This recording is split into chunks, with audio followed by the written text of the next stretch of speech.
আমরা বৃদ্ধাশ্রম বন্ধের আন্দোলন করতেছি। বাংলাদেশে যেভাবে বৃদ্ধাশ্রম হচ্ছে এবং বৃদ্ধাশ্রমের যেভাবে কালচার শুরু হচ্ছে, আমরা আপনার কাছে জানতে চাই উচ্চশিক্ষিতই কি বৃদ্ধাশ্রমে দেওয়ার কারণ, না অন্য কোনো কারণ আছে বলে আপনি মনে করেন?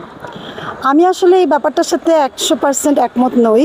কারণ আমার কাছে মনে হয় যে বৃদ্ধাশ্রমের সাথে আসলে শিক্ষিত উচ্চশিক্ষিত এটার আসলে ওরকম সম্পর্ক নেই। এখানে যে সম্পর্ক সেটা হচ্ছে গিয়ে একটা বাবা মায়ের প্রতি একটা সন্তানের আসলে দৃষ্টিভঙ্গি, এটাই সবচেয়ে এখানে ইম্পর্টেন্ট, যে সে তার বাবা মাকে কী হিসেবে দেখছে।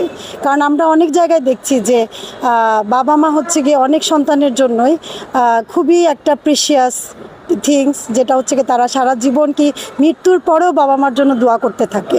আবার কিছু মানুষ হচ্ছে কি তার প্যারেন্টস বেঁচে আছে কিন্তু সে এখন তার প্যারেন্টসকে তার জীবনের অত একটা ইম্পর্টেন্ট একটা অংশ হিসেবে মনে করছে না, বিধায়ী সে তার বাবা মাকে আসলে অন্য কোথাও রেখে দিচ্ছে। সো এখানে আসলে আমাদেরকে এই সমস্যার সমাধান করতে হলে আসলে বাবা মার সাথে সন্তানের আসল সম্পর্কটা কোথায় এবং কি হওয়া উচিত, এই ব্যাপারটা নিয়ে আসলে সবার কথা বলা উচিত এবং এই ব্যাপারটা নিয়ে অ্যাওয়ারনেস ক্রিয়েট করা উচিত।